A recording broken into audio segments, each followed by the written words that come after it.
Hello guys, today I'm in the mood for something quick and delicious. I'm opting for a steak sandwich, so tag along.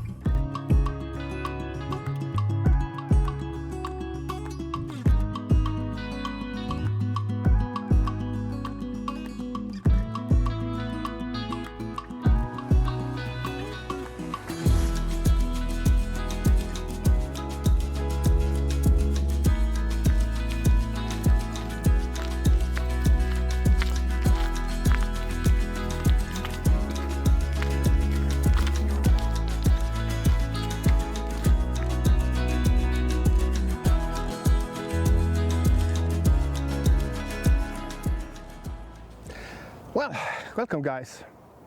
Today I'm going to put my stainless pan to the test by searing and frying a piece of good steak, a picanha, and hope that it turns out alright. And I'm also going to forego my principles of trying out things without much of a backup, because today I'm trying out a new microphone, a lavalier, and hopefully that will get rid of some of the background noise that always occur when I'm cooking.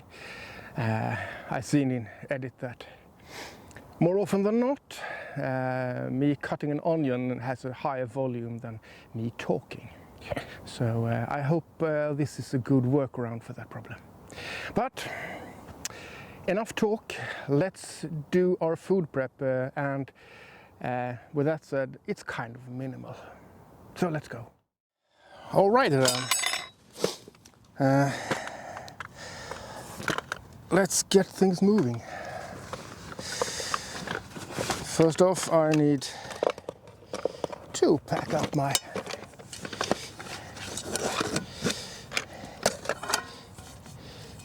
Picanha. The pan will do a lot of work today, and the rest of the stuff not so much.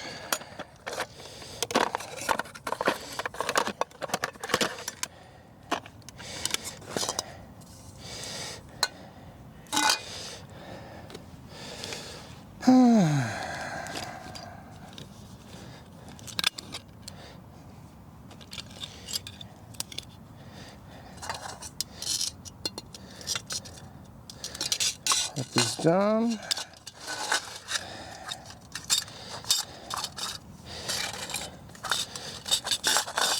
Everything in its proper place. I think it's warm enough still to use summer gas.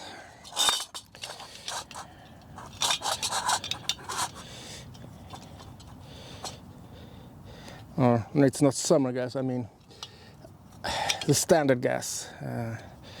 The winter gas can wait for a while. And man, you were fiddly today.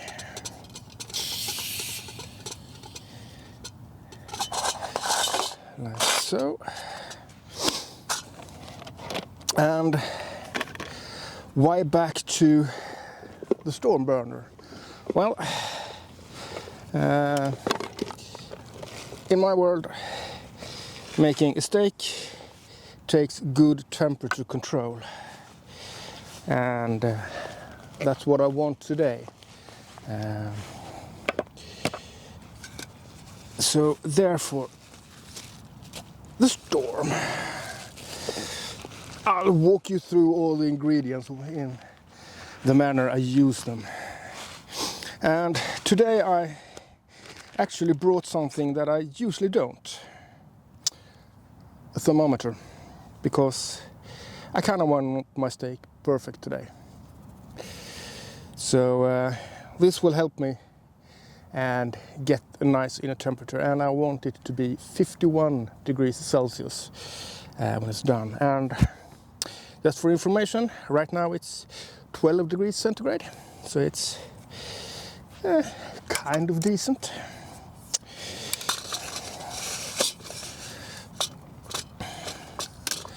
Everything in its place. And you can go there. make sure I have everything, because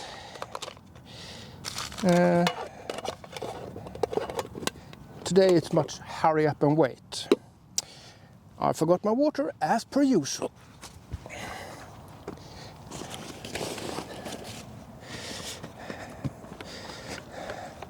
I think we have to name this a tradition by now. Ta-da-da-da. I think we're good to go. And here's my picanha, and I have dry brined this one, which means I salted it all around and put it in the fridge for 24 hours. And then I packed it, dried it off and packed it in the bag, so there should be no need for seasoning at all, because the salt crystals has crept inside the muscle fibers and started breaking them down, so making this meat tender.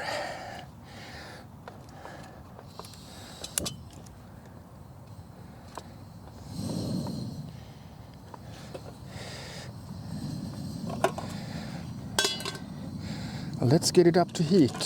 Well, it'll be interesting to see if I can, well, exactly the right size. I had a hunch that it would work, and it turns out it should.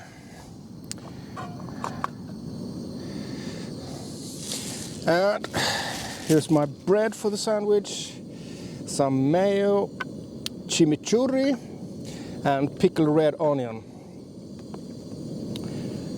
and some greeneries to top things off. And if someone thinks, hey, that's not the way I do a steak sandwich, well, maybe, just maybe, you're missing out. We'll see.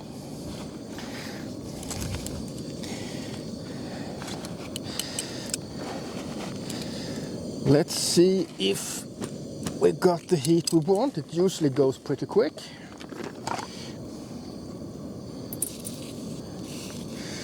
Oh yes, big dancing bubbles, just the way we want them. I should say this is a perfect heat, so I turn down just a slight bit and get rid of that water drop. Add some oil.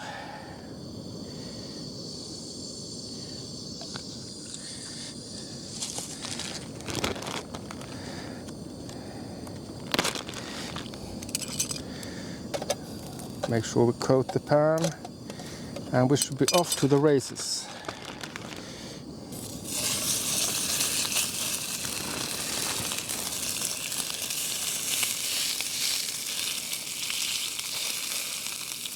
Now we just trust the process. So we let this sit until it lets go, and then we flip it, because now the meat is stuck until it's ready. We have a good sear. Meanwhile, I will prepare and cut the bread, and it's too big, so I have to cut it in half more than once. So I guess that makes it quarters.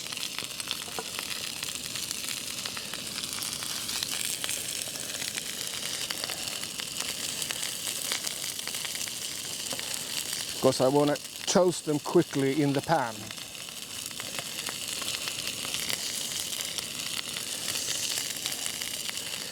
So like this first, and then I cut them once more, so it fits the pan. How are we doing?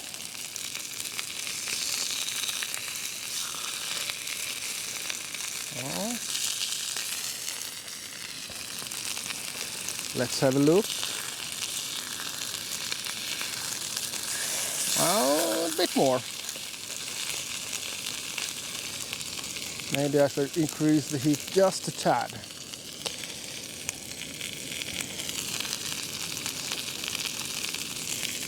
And it smells lovely.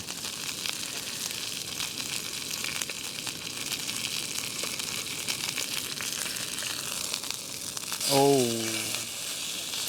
Lord Almighty.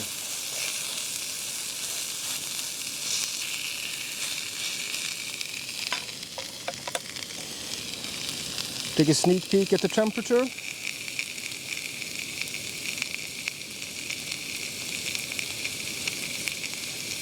It's now 21 degrees in center. So next time I flip them, I'll turn down the heat even more and let them slow. Get ready. I'll put you there.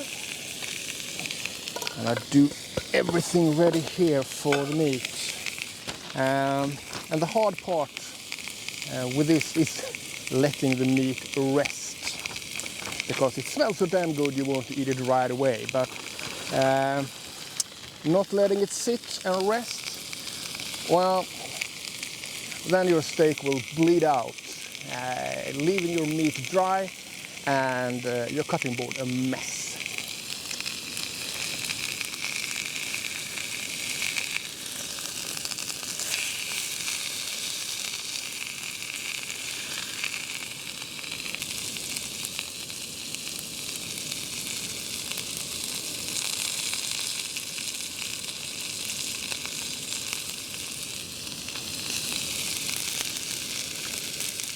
Let's turn down the heat and flip it over once more.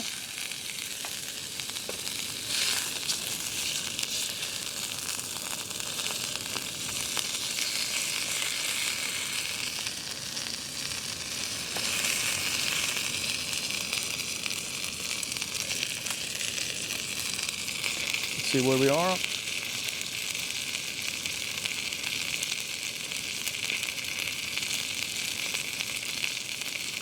.42 degrees. We're getting closer. This is 45, the smaller part. The one that's been going for some time.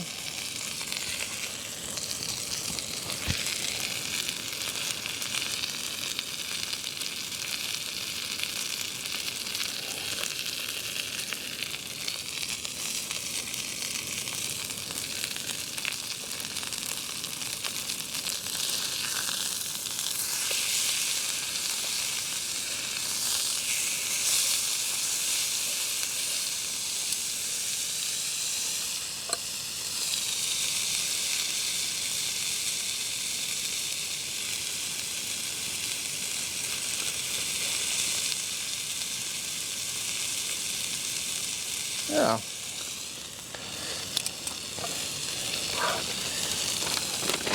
There's the meat done.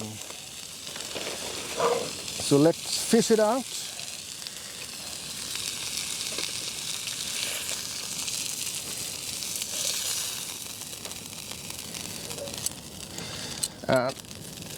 Let's toast the bread short. Wrap these up.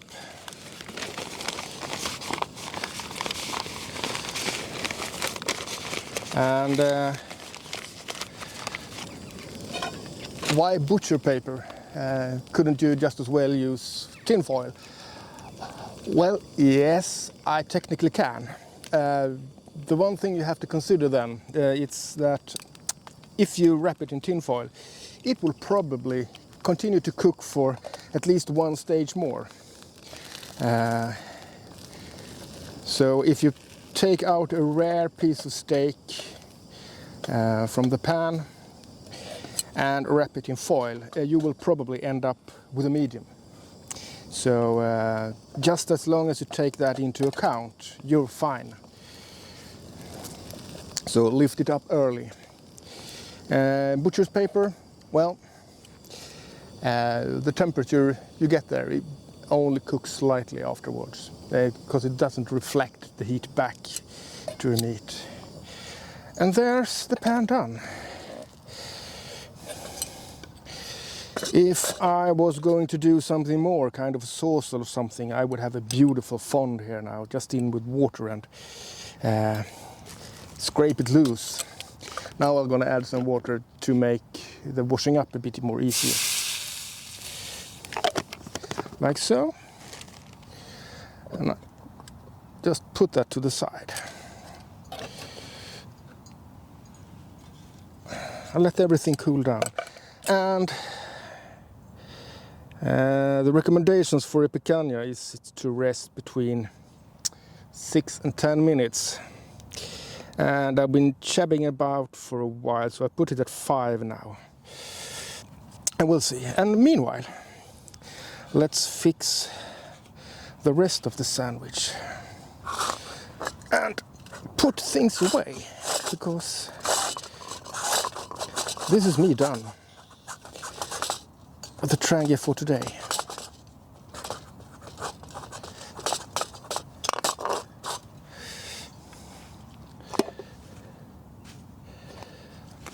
You go there, and you can cool off over there, and I have a good place to work.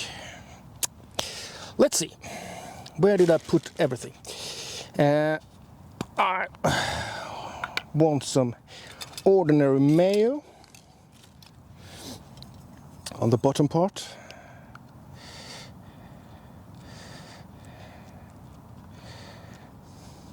And today I chose ciabatta because I bought it yesterday and I wanted something that doesn't turn stale that quick.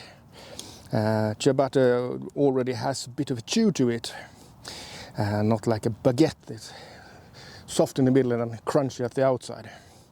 So ciabatta today, but you can use pretty much any bread you like. Piece of sourdough bread works marvelous. You can even use a hamburger bun. It still will be a damn good one. And put the greeneries here on the bottom.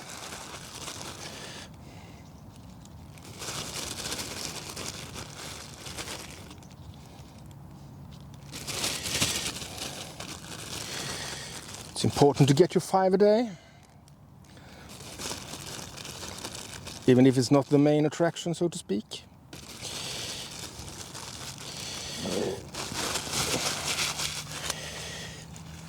You go there, then there you are. The pickled red onions, I put them on the top bun.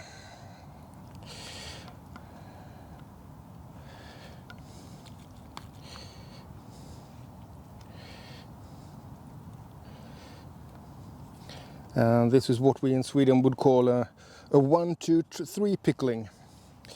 And that means you use 1 part white vinegar, 2 parts sugar and 3 parts water. And then you bring it to boil, and depending on if you're in a hurry or not, if you're in a hurry, then you pour that over thinly sliced red onion. If you're not in a hurry and you want to have a good shelf life on this, well, then you let it cool down. And then you pour it room temperature over your red onion. It takes a while longer to get it soft, but on the other hand, it has a longer shelf life in the fridge. And a couple of weeks is no problem to keep it in refrigerator. Probably could go longer. I tend to use it in that time, so I have no idea. It gets a bit soft in the end, but on the other hand, for things like this, it's the color and the taste you're after, not really the texture. It's less important. And then the chimichurri, and that I'm going to pour over the meat when it's in place. Well, time to do a little shift. So I guess the lid here will contain the top part of the bread, and we'll switch places. So the bottom part of the bun goes there. And how are we on time? Well, it's a couple of minutes, so we just sit around and wait.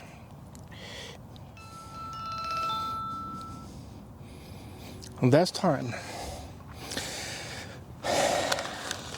Let's unwrap these and see what we have to work with. Well, I don't know about you, but I have a good feeling about this. Dang.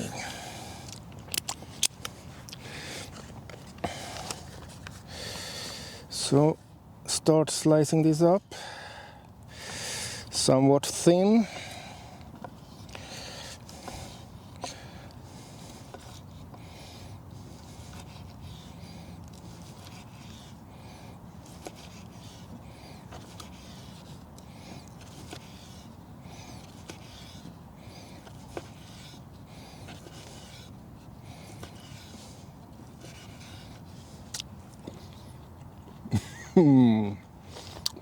Yum.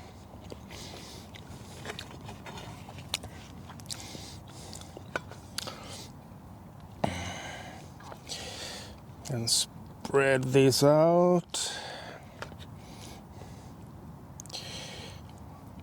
like so. Let me take number 2.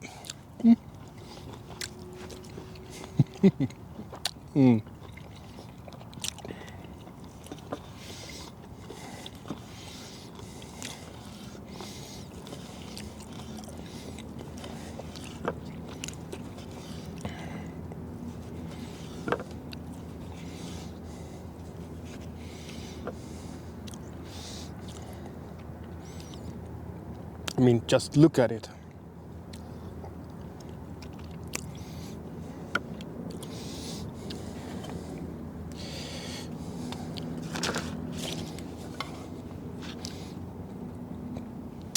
I think I'll make things easy for me and put it on here.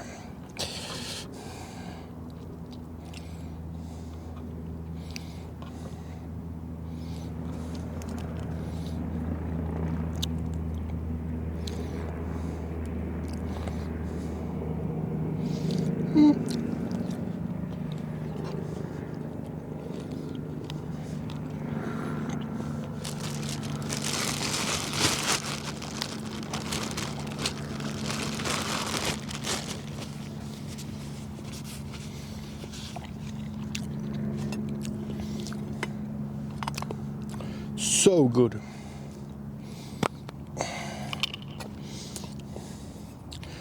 And now the chimichurri, and don't be stingy with this one.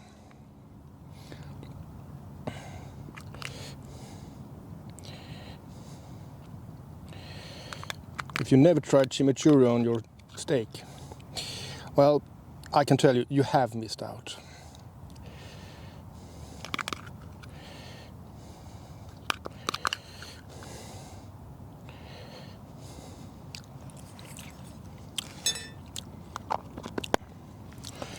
And then, like so, and so, and since everything isn't cut to the same size here, I will do like this.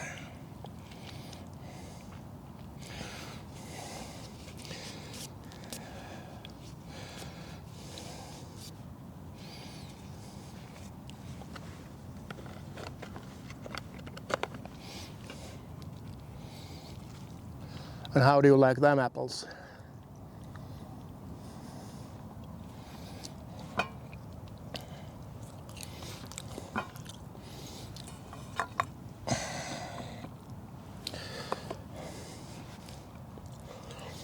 Now, time for a thumbnail, and then it's ciao. Catch you there.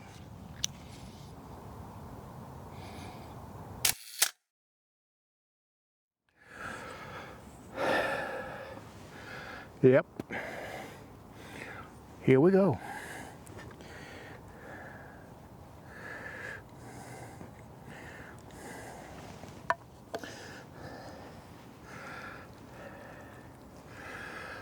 Whew.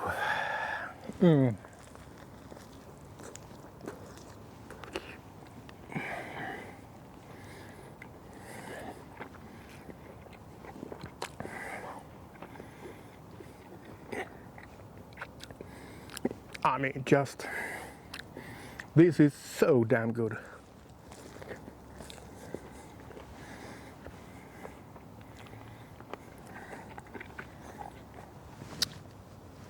And you might say it's quick because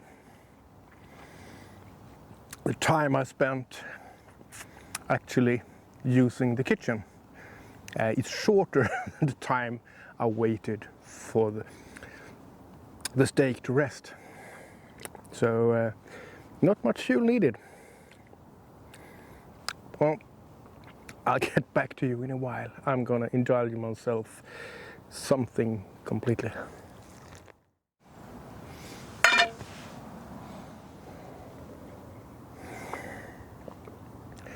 Man, that was some good sandwich.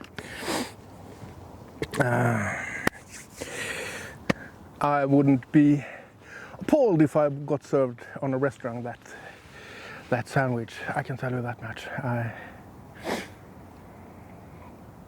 I'd be happy to pay for it. Well, we just left daylight savings, I think it's in English, this weekend. So now the sun sets at 4:30 p.m. and that doesn't leave me much time after work to go out and about anymore. I had a pretty open schedule this afternoon, so I quit early to get out today, but those openings are few and far apart, so I'm pretty much condemned to just weekends out now, if I'm not supposed to do shots in the dark, and maybe that isn't too exciting. So we'll see how the season continues.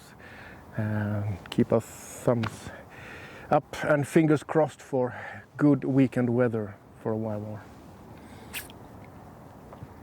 So the stainless pan and searing a steak. Well, no surprise there. It worked absolutely perfectly.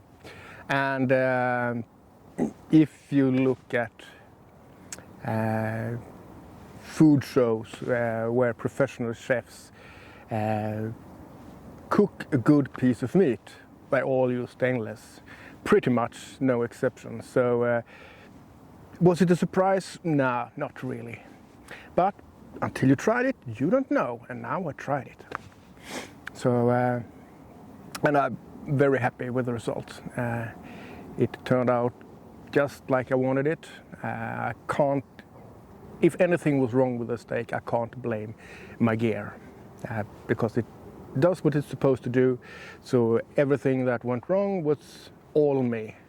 Thankfully, it turned out right. So I don't have to eat humble pie today. I do often enough, I think. Well, and this is the first video that will be a members first. As of yesterday, as some of you may see, I opened up for memberships for several reasons. But lately I think I had a good flow with the channel, and it's just been a hobby for me, nothing else, just for fun. And I think I reached a stage in the channel where I think I can actually take it a bit more serious. It won't turn to a business where I can leave my day job anytime soon, if ever. Maybe when I retire in 10 years, I can do this for more than just a side project, but until then. But as I've been told from YouTube sources, and hopefully they're reliable, YouTube algorithms favors channels that has membership. I don't know really how that works, but that's the information I've been given. So henceforth I have membership and hope that I'll be favored of the algorithm. I don't know. We'll see about that. All of you that doesn't opt in for a membership, the only thing you will really that will be the result for you is that you will see the video a couple of days later. And I know I asked these questions earlier this spring, I think, and most of you said, well, it doesn't really matter if it's a couple of days old when it gets to me. I watch it when I have time. I don't throw myself on the premiere by any means. So,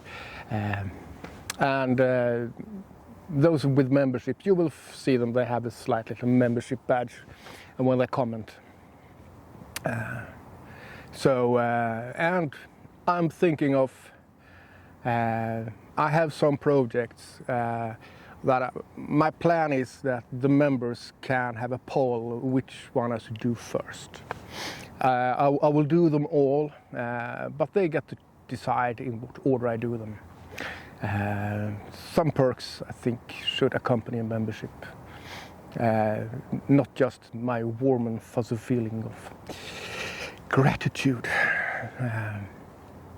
And hopefully this puts me in a position that I can whip out more videos, at least keep up the frequency and the quality of the movies. I'm not in the mood to turn out half-assed videos just because some lowest standard has to rule for me, and I've talked about that before, and pretty much I trust you viewers to tell me if I don't succeed to deliver on that level of quality.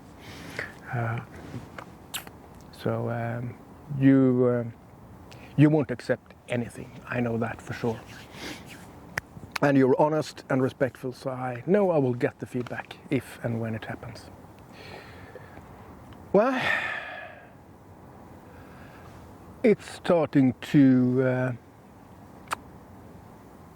become dawn, and I have a piece of the forest that I have to walk before I get some kind of artificial light.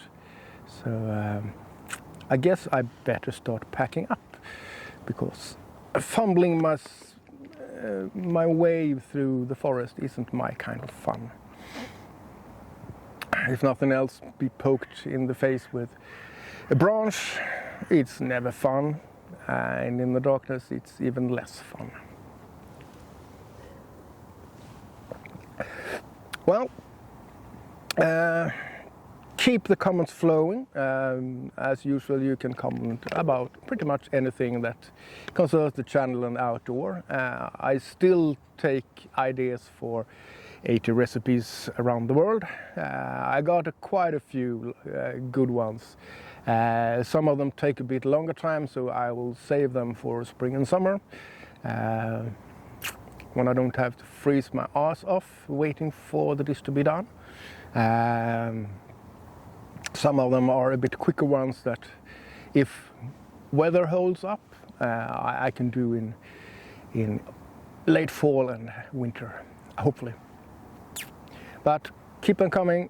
So far, splendid suggestions, all of them, and I'll do my very best to get them going.